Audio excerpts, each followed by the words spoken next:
আসসালামু আলাইকুম এভরিওয়ান, কি অবস্থা? কেমন আছো তোমরা? আশা করি সকলেই অনেক ভালো আছো। তোমাদের দোয়া এবং ভালোবাসায় আমিও অনেকটাই ভালো আছি। তো তোমাদের অকাল বন্ধন গল্পের 5 নম্বর পর্ব নিয়ে হাজির হয়ে গেলাম। তো চলো বেশি কথা না বলে করি দেরি, চলো আজকের গল্প শুরু করি। মেয়েটি হেসে বলল, থ্যাংক ইউ ভাইয়া। তারপর হঠাৎ জিয়নের দিকে তাকালো।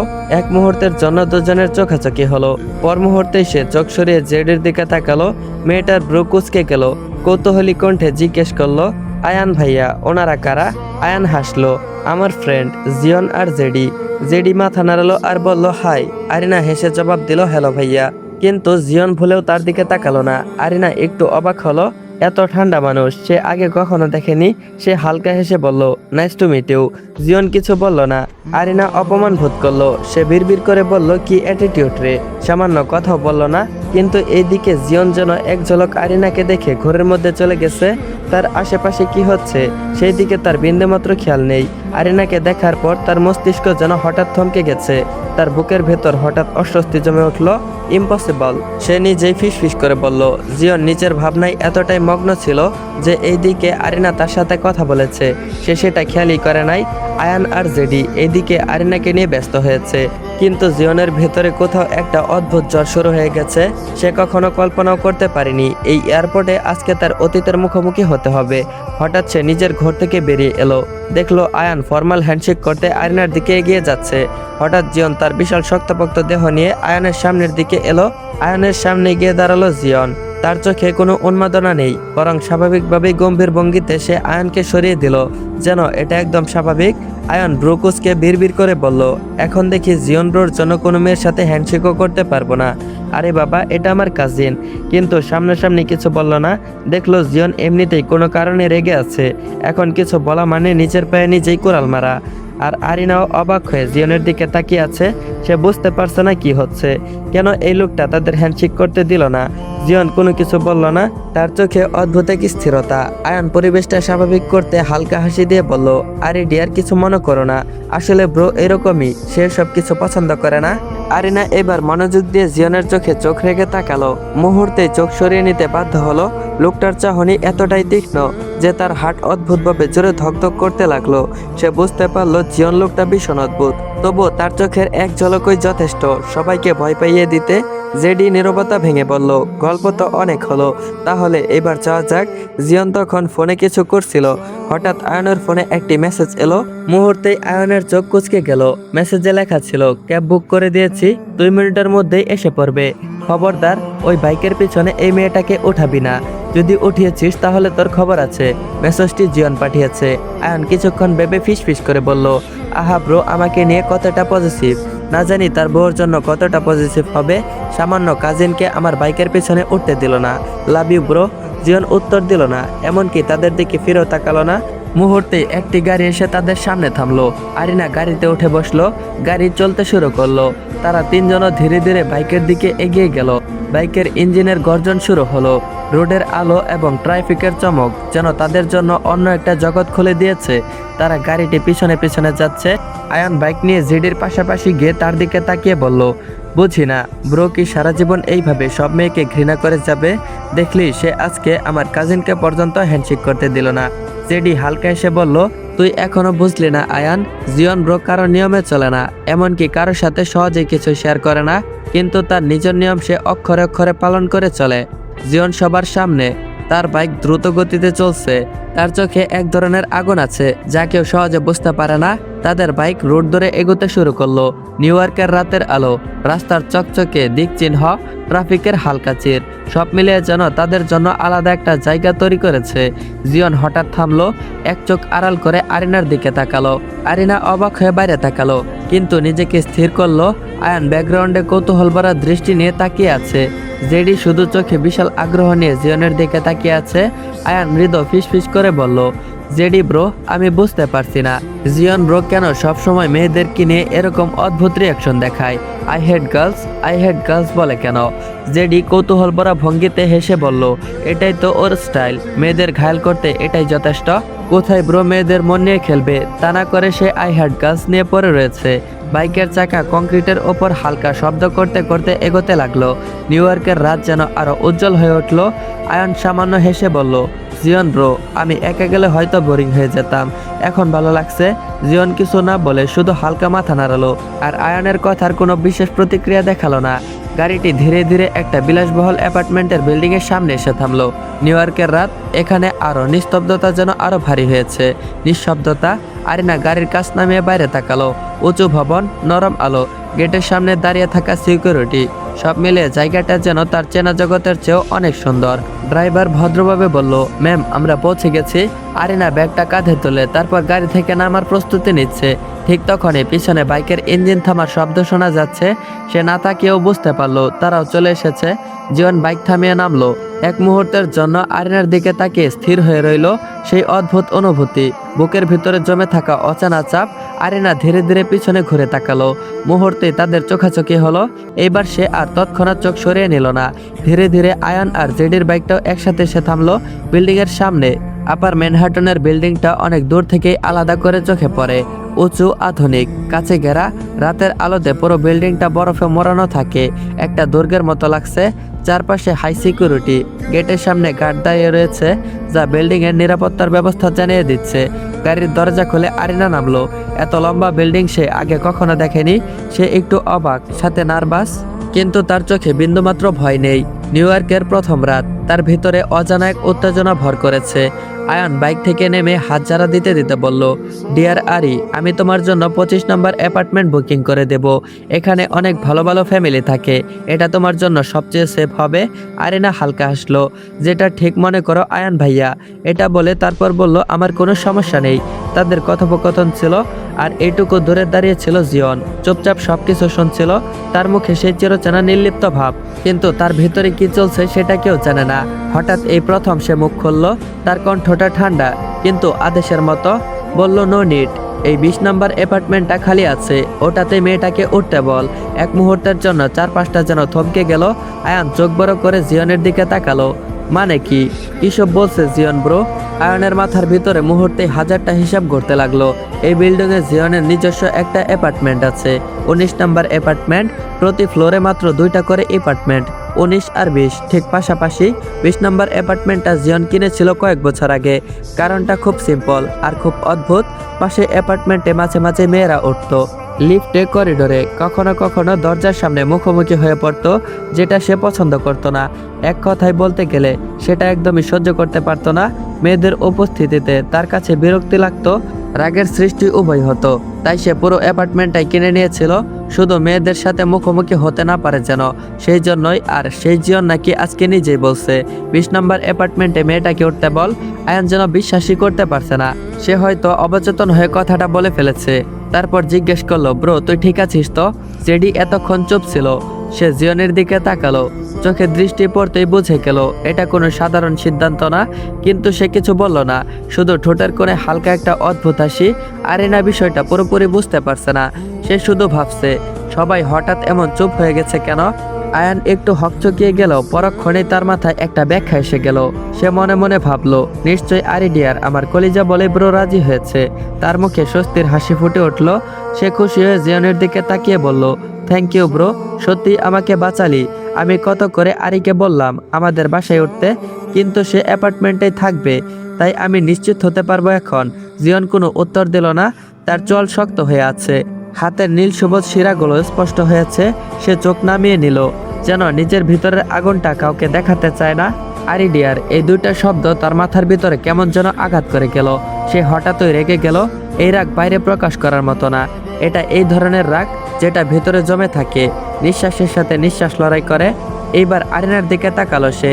আরিনা তবুও শান্ত, ভদ্র ও চোখে কৃতজ্ঞতা, কিন্তু জিয়নের চোখে সেটা যেন আগুনে ঘি ঢালার মতো কাজ করছে। সে কোনো কথা না বলে হনহন করে লিফট দিয়ে হাঁটা দিল।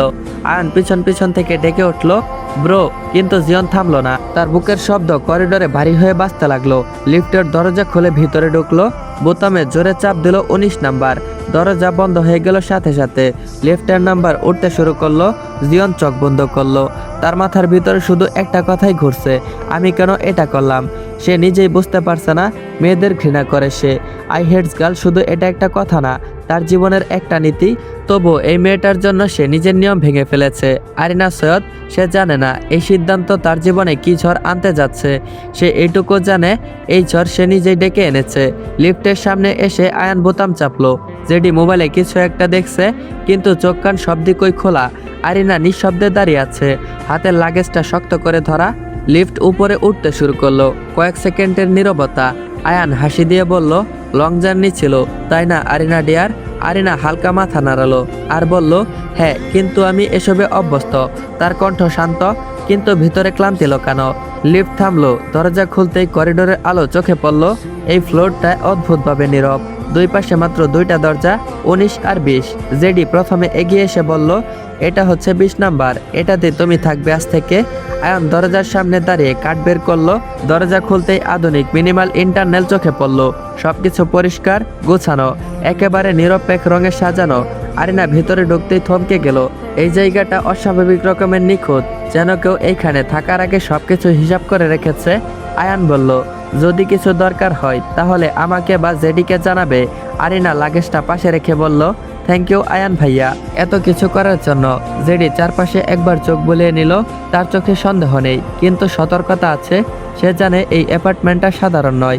জেডি বলল, আমি নিচে যাচ্ছি, কাজ আছে নিচে। আয়ান মাথা নাড়ালো আর বলল, আমি একটু থাকি। জেডি বেরিয়ে গেল।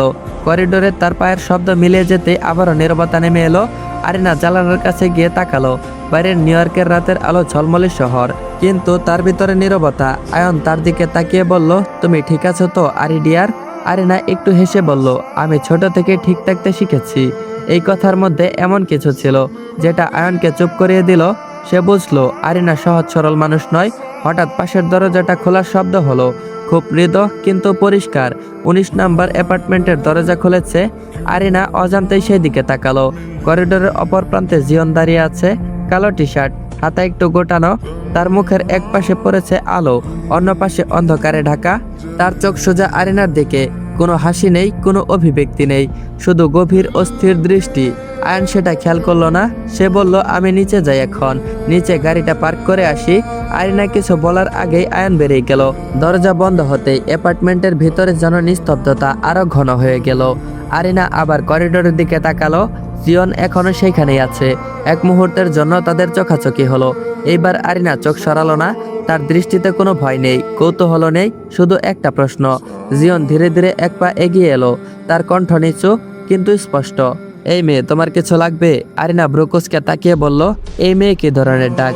সে কখন থেকে আমাকে এই মেয়ে বলেই যাচ্ছেন। আমার একটা সুন্দর নাম আছে, সেটা বলে ডাকতে মন চাইলে ডাকবেন, না হয় ডাকার দরকার নেই। আর আমার কিছু লাগবে না, লাগলে আমি ম্যানেজ করে নিব। জিয়ন আর কিছু বলল না। সে সোজা 1 সেকেন্ডের জন্য তাকিয়ে রইল তার দিকে, তারপর নিজের অ্যাপার্টমেন্টে ঢুকে গেল। কিন্তু দরজা বন্ধ করার আগে সে বলল, কোনো কিছুর প্রয়োজন হলে আমাকে জানাবে, রাতে বাহিরে বের হওয়ার প্রয়োজন নেই। এই এরিয়াটা রাতের বেলা সেফ না। কথাটা আদেশও না, আবার উপদেশও না, বরং এটা এক ধরনের নীরবতা অধিকার। আরিনা কয়েক সেকেন্ডের জন্য স্তব্ধ হয়ে চেয়ে রইল। তারপর নিজের অজান্তেই বলে ফেলল, আমার সেফটির দায়িত্ব আমি নিজেই নিতে পারি। আরিনার কথায় তার পা থেমে গেল, কিন্তু সে ঘুরে তাকালো না। সে বলল, তাই ভালো। সংক্ষিপ্ত উত্তর দিয়ে সে ভিতরে ঢুকে গেল। দরজা বন্ধ হলো। আরিনা ধীরে ধীরে শ্বাস নিল। তার বুকের ভিতরে অদ্ভুত একটা অনুভূতি। সে জানে না কেন, কিন্তু এই মানুষটার উপস্থিতি তাকে অস্বস্তিকর করে তোলে, অস্বস্তিকরভাবে সচেতন করে তুলেছে। সে নিজেই অ্যাপার্টমেন্টের দরজা লক করলো। ভিতরে ফিরে এসে সোফায় বসলো। চারদিকটা কেমন নিখুঁত নীরবতা। লোকটা এমন কেন? নিজেকেই নিজে প্রশ্ন করলো সে। রুমের আয়নায় নিজের প্রতিচ্ছবি দেখে হঠাৎ তার মাথায় একটা অদ্ভুত অনুভূতি আছড়ে পড়ল। এই মুখ, এই চোখ, কেন যেন কোথাও একটা পরিচিত লাগে। অন্যদিকে 19 নাম্বার অ্যাপার্টমেন্টে জিয়ন দাঁড়িয়ে আছে জানালার সামনে, বাইরের দিকে তাকিয়ে আছে, কিন্তু তার চোখে এক ধরনের মোহ। তার হাতে নীল সবুজ শিরাগুলো আবারও স্পষ্ট হয়ে উঠেছে। সে ধীরে ধীরে নিজেকে বলল, কন্ট্রোল ইউর সেলফ জিয়ন। কিন্তু তার মন যেন চিৎকার করে বলছিল, আমি যে কোনো মূল্যে তার মুখ দেখতে চাই।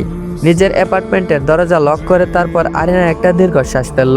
দীর্ঘ ভ্রমণে ক্লান্তি যেন তার শরীরে ছাপিয়ে মনের ওপর চেপে বসেছে। সে ধীরে ধীরে তার মুখের মাস্কটা খুলল এবং আয়নার সামনে গিয়ে দাঁড়ালো। আয়নায় নিজের প্রতিচ্ছবি দেখে সে নিজে চমকে উঠল। চোখ দুটো লাল হয়ে গেছে, চোখ দুটো ফুলে গেছে, কেমন যেন মুখটা ফ্যাকাশে। গত 10 বছরে সে নিজেকে শক্ত করে গড়ে তুলেছে ঠিকই, কিন্তু আজ পাশের দরজার ওই লোকটার চোখের দিকে তাকিয়ে তার সেই পুরনো ফারজু ভাইয়ের কথা বড্ড বেশি মনে পড়ে যাচ্ছিল। কেন এই লোকটার চোখের দৃষ্টি এত পরিচিত লাগছে? কেন বারবার মনে হচ্ছে এই চোখ আমি কোথাও দেখেছি?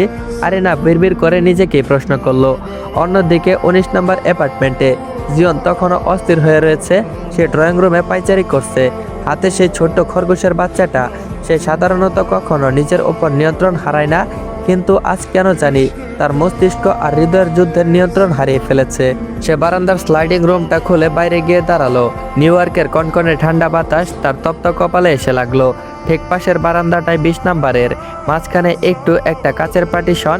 হঠাৎ জিয়ন দেখলো পাশের বারান্দার দরজা খুলছে। আরিনা বের হয়ে এসেছে। তার পরনে একটা ঢেলা সাদা একটা সালোয়ার, মাথায় হিজাব নেই, চুলগুলো খোলা। সে জানতো না যে জিয়ন পাশের বারান্দায় দাঁড়িয়ে আছে। আরিনা গভীর একটা নিঃশ্বাস নিয়ে আকাশের দিকে তাকালো। চাঁদের আলো মুখে পড়তেই এক অদ্ভুত মায়াবীর আভা তৈরি করেছে। জিয়ন স্তব্ধ হয়ে গেল। 10 বছর, দীর্ঘ 10টা বছর সে এই মুখটাকে ঘৃণা করার চেষ্টা করেছে, ভুলে যাওয়ার চেষ্টা করেছে। কিন্তু আজ যখন চোখের সামনে রক্ত মাংসে সেই আরিনাকে দেখলো, তার শরীরের রক্ত যেন ঠান্ডা হয়ে গেল।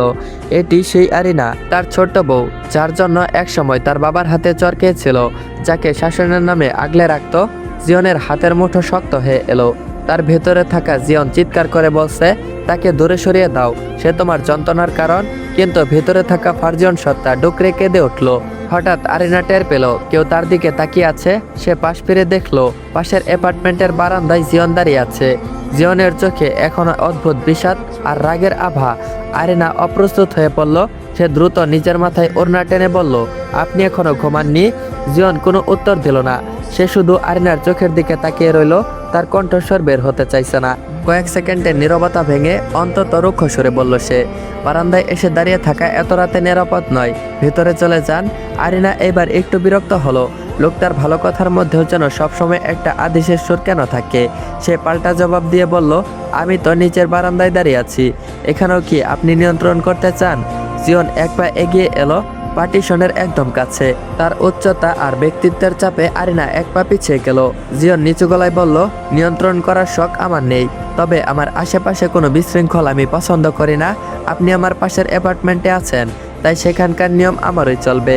আরিনা জেদের বসে বলল, আপনার নিয়ম কি সবসময় সবার উপর চাপিয়ে দিতে হবে? আপনি আসলে কে? কেন আপনাকে দেখলে মনে হয় আপনি খুব চেনা কাউকে অনুসরণ করার চেষ্টা করছেন নাকি? জিয়ন থমকে গেল। সে কি ধরা পড়ে যাচ্ছে? তার ভিতরের ভয়টা যেন রাগের রূপ নিল। সে দাঁতে দাঁত চেপে বলল, চেনার চেষ্টা করবেন না, সেটা আপনার জন্যই ভালো হবে। আর একটা কথা, আয়ন বা জেডির সাথে বেশি একটা মেলামেশা করবেন না। আপনি এখানে পড়াশোনা বা কাজের জন্য এসেছেন, সেইটার দিকে মনোযোগ দিন। আর এই কথা বলেই জিয়ন গটগট করে রুমের ভিতরে ঢুকে দরজা আটকে দিল। আরিনা বারান্দায় একা দাঁড়িয়ে রইল। তার চোখ দিয়ে 2 ফোঁটা পানি গড়িয়ে পড়ল। এই শাসন, এই পজিটিভ সেন্স, সবকিছুই তাকে পুরনো স্মৃতি মনে করিয়ে দিচ্ছে। বিড়বিড় করে বলল সে, ফারজু ভাইয়া, তুমি কি এইখানেই আছো, নাকি আমি ভুল মানুষের মধ্যে তোমাকে খুঁজছি? রাত 3টা, জিয়ন তার বিছানায় শুয়ে আছে, কিন্তু ঘুম যেন তার চোখের সীমানায় নেই। সে ড্রয়ার থেকে সেই পুরনো কালো ডায়েরিটা বের করলো। আজকের তারিখ দিয়ে লেখলো ডে 3853। সে আমার ঠিক পাশের দেয়ালের অপর পাশে আছে। আমি তাকে ঘৃণা করতে চাই, কিন্তু তাকে দেখলেই কেন আমার নিয়ন্ত্রণ হারিয়ে ফেলছি। আমি জিয়ন হতে চেয়েছিলাম, কিন্তু আজ আবার ফারজিয়ন হয়ে যাবার ভয় আমাকে গ্রাস করেছে।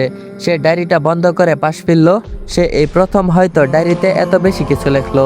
দেয়ালে কান পাতলে হয়তো পাশের ঘরের আরিনার নিঃশ্বাসের শব্দটাও শোনা যেত। জিয়ন বিড়বিড় করে বলল, তোমাকে ফিরিয়ে আনাটা আমার ভুল ছিল আরিনা, কিন্তু তোমাকে অন্যের কাছে যেতে দেওয়া আমার পক্ষে কোনোভাবেই সম্ভব না। নিউ ইয়র্কের আকাশ আজ অনেক বেশি কুয়াশাচ্ছন্ন। হয়তো সামনে কোনো বড় তুষারপাত অপেক্ষা করছে। নিউ ইয়র্কের আকাশ যখন কুয়াশাচ্ছন্ন, বাংলাদেশের খানবাড়িতে তখন সকালের রোদের খুশির ঝিলিক। তবে এই খুশি সাধারণ নয়, রীতিমতো একটা ঝড়ের পূর্বাভাস। খানবাড়ির বসার ঘরে এলাহি কাণ্ড চলছে। আরিশ খানের 9 বছরের 2 যমজ সন্তান, আনিস খান ও আরশি খান, পুরো বাড়ি মাথায় তুলে রেখেছে। স্কুলের ইউনিফর্ম পরানো হয়েছে ঠিকই, কিন্তু বিপত্তি বেঁধেছে তাদের স্কুল ড্রেসের ব্যাগের পিছনে একটা বিশেষ স্টিকার আর স্কুল ড্রেসের ওপরে জ্যাকেটের উপরে একটা কাজ নিয়ে। আনিস তার জ্যাকেটের কলার ঠিক করতে করতে আয়নার সামনে গিয়ে পোজ নিচ্ছে। তার সাদা জ্যাকেটে গাঢ় নীল সুতায় একটা বড় বড় করে এমব্রয়ডারি করা। ফারজিয়ন ঠিক একই জিনিস আরশির জ্যাকেটেও। আরিশ খান সোফায় বসে খবরের কাগজ পড়ছিল। হঠাৎ তিনি চোখ তুলে চশমার উপর দিয়ে তাকালেন আর বললেন, এই যে দুই পালোয়ান, আজকে কি স্কুল টিচারদের ক্লাস নিতে যাচ্ছ নাকি? আরিশের কণ্ঠে হালকা কৌতূহল। আরশি বুক ফুলিয়ে বলল, আব্বু তুমি তো জানোই আমাদের রক্তে শুধু আরবিসি আর ডব্লিউবিসি নেই, তার চেয়েও বড় কিছু আছে। আরশি সঙ্গে সঙ্গে তাল মেলালো, হাত উঁচু করে বলে উঠল, শিরায় শিরের রক্ত ফারজিয়ান ভাইয়ের রক্ত। কি বলিস আনিস? আরিশ খান হেসে ফেলল। এই দুই বাচ্চার জীবনে ফারজিয়নকে কখনো চোখেই দেখেনি। ফারজিয়ন যখন দেশ ছাড়ে এদের জন্ম হয়নি, কিন্তু আরিশ খান তাদেরকে বড়ই করেছেন ফারজিয়নের বীরত্বের গল্প শুনিয়ে। তার কাছে ফারজিয়ন শুধু ভাগ্নে নয়, ফারজিয়ন হলো তার কলিজা, তার লিজেন্ড বয়। ঠিক তখনই ঘর থেকে বেরিয়ে এলো ফারজানা সৈয়দ, ফারজিয়নের মা। ছেলের শোকে তিনি এই বাড়িতেই থাকছেন।